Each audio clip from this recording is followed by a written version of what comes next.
CBSE class 12 chemistry हमारा chapter है electrochemistry और उसमें हम अपना टॉपिक 3 कर रहे हैं जो कि नर्श इक्वेशन, केसी का कैलकुलेशन और डेल जी नॉट का कैलकुलेशन। अगला क्वेश्चन है question number 29। The standard electrode potential E nought for Daniell cell is plus 1.1 volt.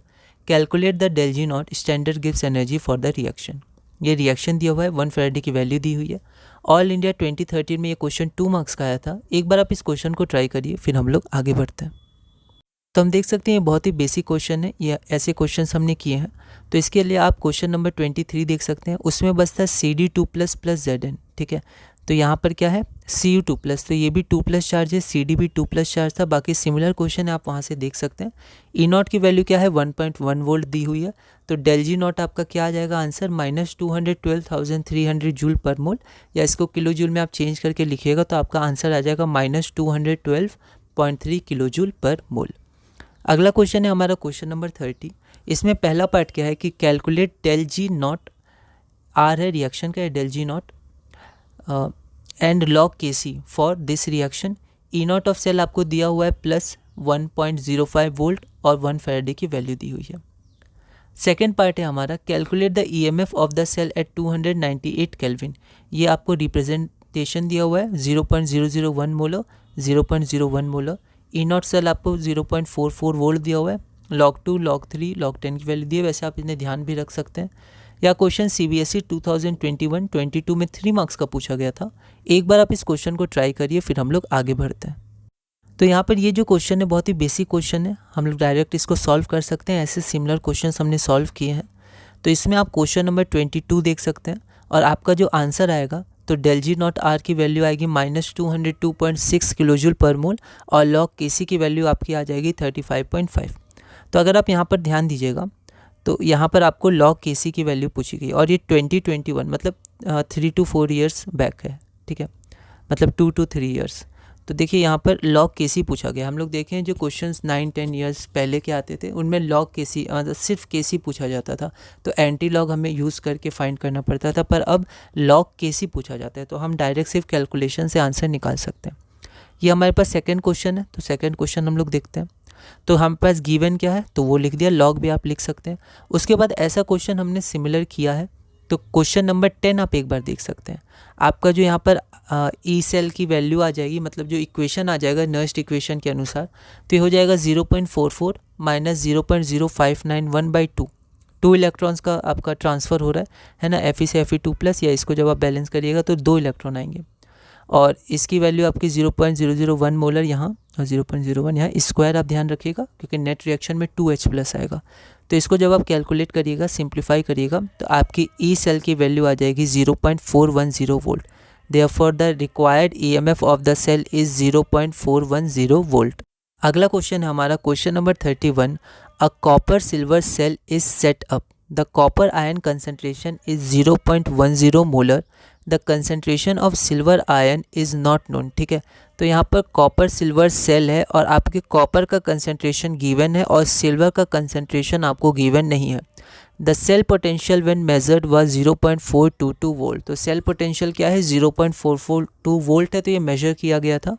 Determine the concentration of silver ions in the cell, तो आपको concentration of silver ion चाहिए, तो एक तरह से आपको ई ऑफ सेल दिया हुआ है। ठीक है, और यहाँ पर ई नॉट आप निकाल सकते हैं और आपको नर्श इक्वेशन इसमें अप्लाई करनी है। थोड़ा लैंग्वेज क्वेश्चन है, तो ऐसे लैंग्वेज क्वेश्चन आप ज़रूर ट्राई करिएगा। बहुत सारे क्वेश्चन हमने देखे जो डायरेक्ट हैं, कुछ लैंग्वेज क्वेश्चन आप ट्राई करिएगा क्योंकि अब ज़्यादातर लैंग्वेज क्वेश्चंस पूछे जाते हैं। वैसे ये थोड़ा पुराना क्वेश्चन है 2010 का, 14 ईयर्स बैक का, पर फिर भी आजकल भी डायरेक्ट क्वेश्चंस नहीं पूछे जाते, थोड़े लैंग्वेज क्वेश्चन पूछे जाते हैं, पर कॉन्सेप्ट सेम रहता है ना। तो यह क्वेश्चन दिल्ली 2010 में 3 मार्क्स का पूछा गया था। एक बार आप इस क्वेश्चन को ट्राई करिए, फिर हम लोग आगे बढ़ते हैं। तो यहाँ पर सबसे पहले हमने कंसंट्रेशन लिखा कॉपर का। ठीक है, ध्यान से लिखेंगे हम लोग अच्छे से। सेल पोटेंशियल हमने लिखा और हमें जो गिवन था हमने वो लिखा। ठीक है, फाइंड क्या करना है तो concentration of silver ions Ag plus का कंसंट्रेशन। सेल रिएक्शन हम लोग क्या है तो सेल रिएक्शन हमारा ये है। ठीक है, यहाँ पर अगर हम लोग देखेंगे तो यहाँ पर सेल रिएक्शन दिया नहीं है, तो हम लोग यहाँ पर सेल रिएक्शन लिख सकते हैं। ऑक्सीडेशन रिडक्शन किसका होगा तो जिसका इलेक्ट्रोड पोटेंशियल ज़्यादा होता है, स्टैंडर्ड इलेक्ट्रोड पोटेंशियल, उसका रिडक्शन होता है। तो यहाँ Ag का रिडक्शन हो जाएगा और कॉपर का आपका ऑक्सीडेशन हो जाएगा। आप चाहें तो ये रीज़न लिख सकते हैं। तो ये सेल रिएक्शन हमारा हो गया, अच्छे से बैलेंस करके लिखेंगे। ई नॉट ऑफ सेल क्या होता है, E naught of cathode minus E naught of anode, तो आपका हो गया 0.46 वोल्ट। तो E naught of cell is equal to 0.46 volt, ठीक है। एन क्या है, तो नंबर। अब देखिए क्या होता है कि जनरली एनओ भी लिख सकते हैं, पर आप कोशिश करिएगा पूरा लिखें, शॉर्ट फॉर्म में ना लिखें, पर आप ऐसे भी लिख सकते हैं, कोई ऐसी दिक्कत नहीं है, ठीक है। तो ये सब जो बातें होती हैं वो आप खुद से भी एनालाइज करके देख सकते हैं कि क्या करना चाहिए, है ना। तो यहाँ पर ई नॉट ऑफ सेल आपका हो गया 0.46 वोल्ट, ठीक है। Number of electrons taking part क्या है, तो 2 है। अब यूजिंग द नस्ट, फिर से यहाँ ध्यान देंगे, यहाँ पर मैंने फिर से मार्क किया, 2-3 बार गलतियाँ हो रही हैं, पर ठीक है, आप इनको बार बार मार्क कर सकते हैं हल्का सा, है ना। बार बार लिखना नहीं हम लोग को कि यूज़ कैपिटल लेटर, यहाँ पर हल्का सा रेड पेन से मार्क कर दे, ताकि जब रिवाइज करें तो ध्यान रहे हाँ यहाँ गलती हुई है, और पता चल जाएगा कि केमिस्ट का नाम है तो हम लोग को कैपिटल लेटर से शुरू करना है। और नेम रिएक्शन में, क्योंकि ऑर्गेनिक में बहुत सारे हैं। तो using the nurse equation for the above reaction, तो जब नर्श इक्वेशन हम लोग लगाएंगे तो ये लगा देंगे, स्क्वायर है क्योंकि 2 था कोफिशिएंट। उसके बाद हम लोग वैल्यूज पुट कर देंगे फ्रॉम गिवन एंड 1 से हमने जो ई नॉट की वैल्यू निकाली थी, ठीक है। यहाँ पर जो ए जी प्लस है वो हम लोग को पता करना है, ठीक है। तो इसको जब हम लोग सॉल्व करेंगे तो लॉग 0.10 ए जी प्लस होल स्क्वायर, तो आपका 1.288 आएगा, ठीक है। उसके बाद हम क्या करेंगे, एंटी लॉग लगाएंगे। तो ये अब ऐसे क्वेश्चंस नहीं पूछे जाते हैं एंटी लॉग वाले, थोड़ा पुराना क्वेश्चन है। अब डायरेक्ट लॉग केसी की वैल्यू पूछी जाती है। तो 0.10 by A G plus whole square antilog लीजिएगा आपका, तो आएगा 19.41, और उसके बाद फिर आप सिंप्लीफिकेशन से कैलकुलेट कर सकते हैं। तो ए जी प्लस का होल स्क्वायर का वैल्यू आ जाएगा 0.00515।